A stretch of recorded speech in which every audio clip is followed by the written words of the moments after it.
A $28 lunch seems like a lot to me. If y'all have been following, there's been some posts on Twitter of Kevin O'Leary talking about how Gen Z will forever be stuck where they are because they're spending all their money on $28 lunches. And quite frankly, $28 is a lot of money to somebody who spends around $6.50 on lunch every day. But some people were they were kind of giving negative feedback saying, you know what? You don't know what life is like these days. $28 is how much lunch costs.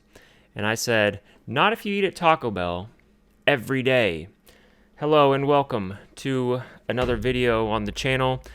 This video is about me. I'm doing a financial audit on my finances. A retail worker, a near middle-aged adult male who's trying to break free by making YouTube videos.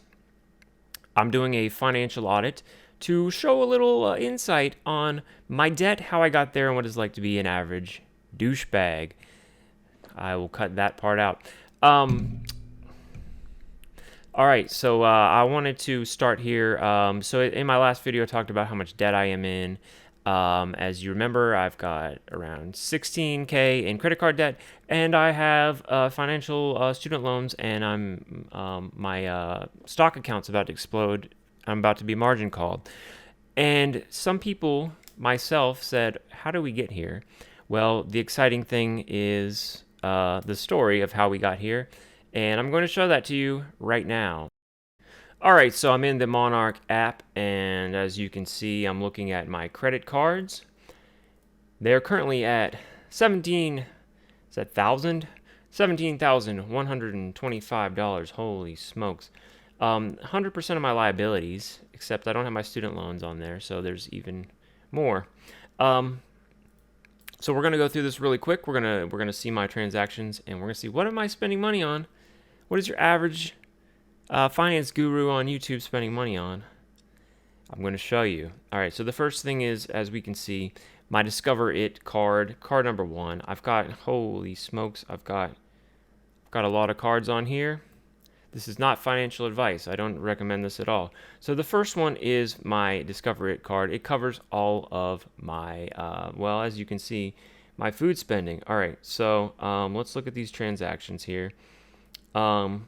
So 54 transactions, and I'm scrolling through this, and I'm somewhat disgusted, but I'm playing it up for the camera. I knew what this was going to say. It says Taco Bell every damn day. That's right. Now, some of you are thinking, voila, this is probably why your stomach hurts. You eat Taco Bell every damn day. I know that y'all saw the Taco Bell sauce packs in the back. I should have hid them.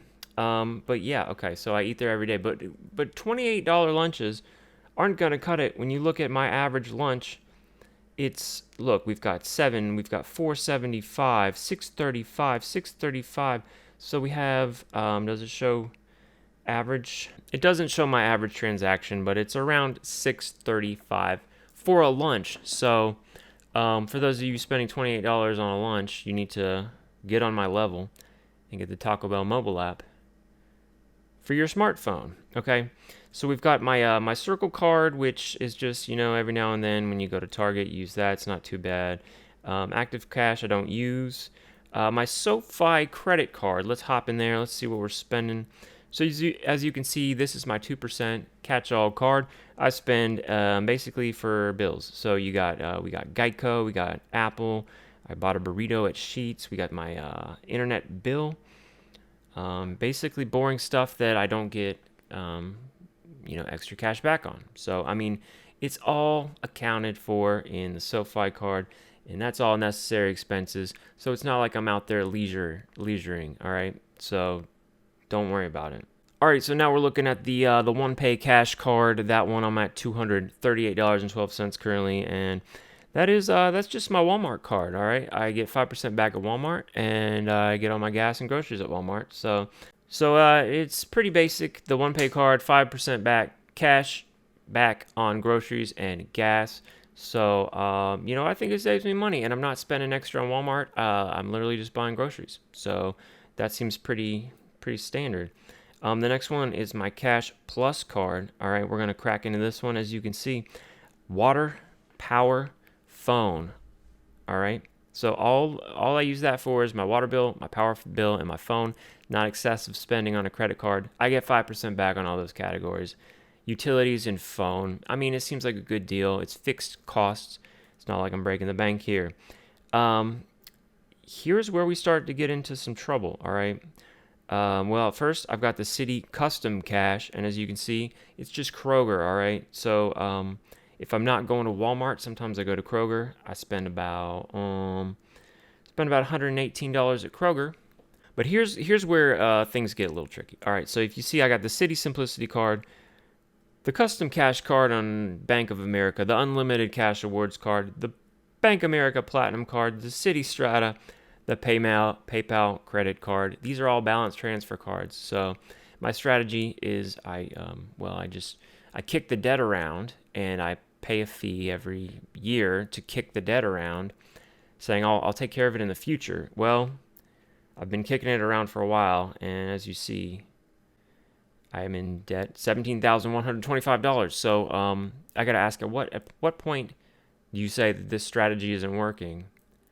I say that point was about 5 years ago. So let's go real quick into my cash flow.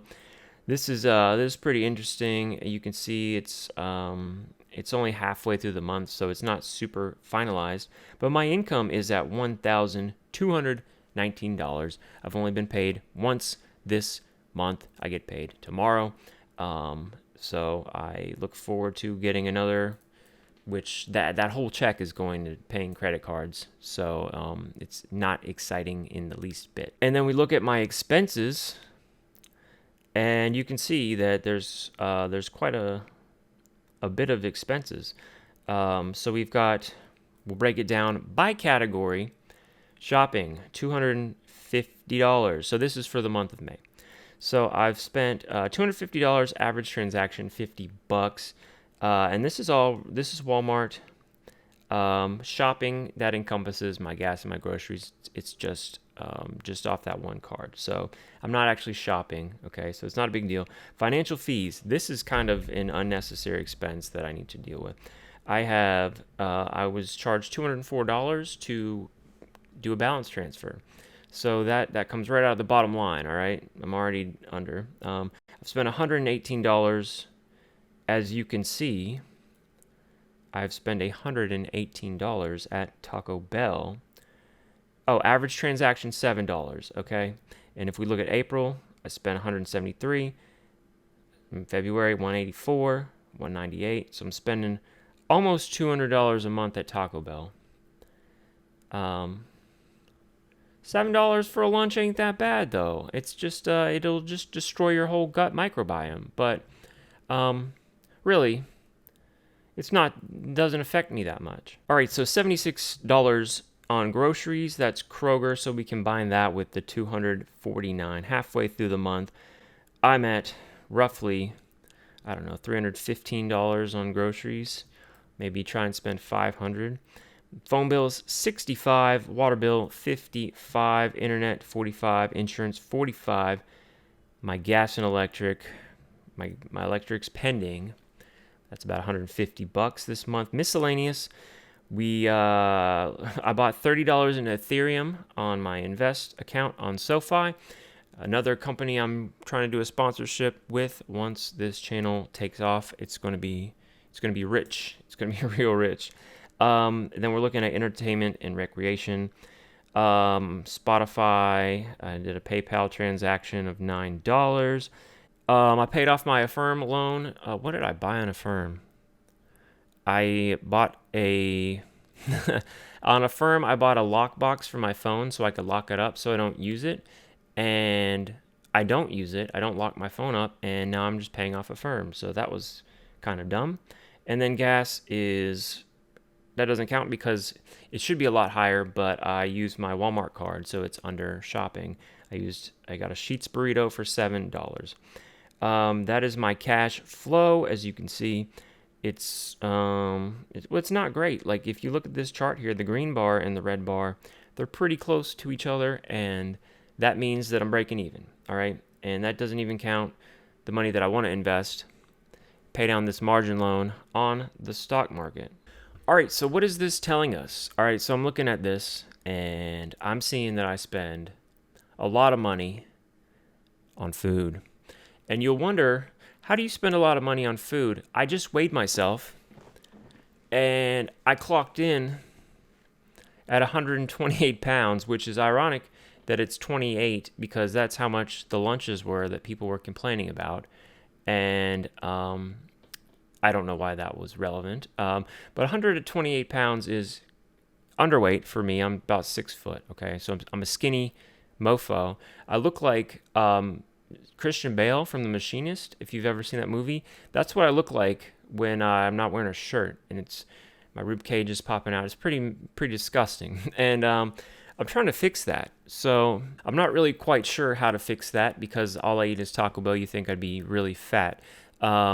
So we've got some work to do. All right, but that just reinforces that I'm living in this scarcity mindset. I think I'm addicted to Taco Bell, and I think I'm addicted to debt. When I see a balance transfer sitting there, my bank says, take this balance transfer, we'll put the cash in your account, 5%, and you'll just pay us back next year. I say, I gotta have it. I gotta have the money. All right, the moral of the story is we're learning things here, and it's stuff that I need to learn in order to break free. And I don't want you all to think that I'm just going to sit in front of a camera for the rest of the time on this channel and talk about what I'm going to do. No, because I'm not that good at talking. However, I will be good at doing. So we're going to start paying off this debt and get out of this negative feedback loop. And we're going to do it by killing two birds with one stone. We're going to spend less money on fast food and spend more money on...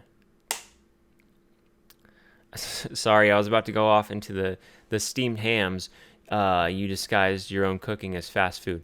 No, we're going to stop spending money on fast food, and we're going to start spending money on home cooking.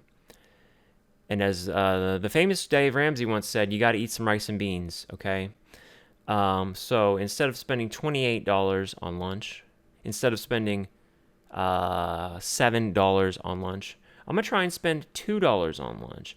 And I'm going to try and increase my fiber. I'm going to try and increase my calories while cutting out the bad food, fixing my gut microbiome, and in turn, I'm going to fix my bank account, and then I will be able to get a better job.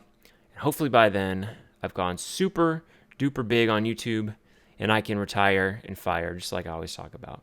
All right, this is my trap card. This is my secret weapon. Nobody knows about this except every single person that's watching this video. The secret's out, okay? So, as you see, I've got this spreadsheet that I have made in Google Sheets. And on the right-hand side, I'm tracking my credit card rewards. So, Dave Ramsey, what do you think about them apples? If you look, I currently have $581 in credit card rewards. That red 186 to the left, that is the interest I have paid on a balance transfer. So as you can see, it's not without its caveats. Okay, $581.39 of credit card rewards. That is how I'm going to get out of debt. The goal is to get to $1,000 on credit card rewards, live off of that $1,000, see if I can make it a month on those rewards, buy myself some time, pay off some debt. It's crazy. Getting 5% back on everything. It's a cheat code. It's a cheat code to get yourself in debt. This is not financial advice. I wouldn't do this. Don't do as I do. This is for entertainment purposes only. That is the video for today. I hope you're doing well, and I hope you're ready to see me do well, because golly gee, if I don't, it's not looking good for your boy. I'm going to see you in the next video if there is one. I will catch you next time. Goodbye.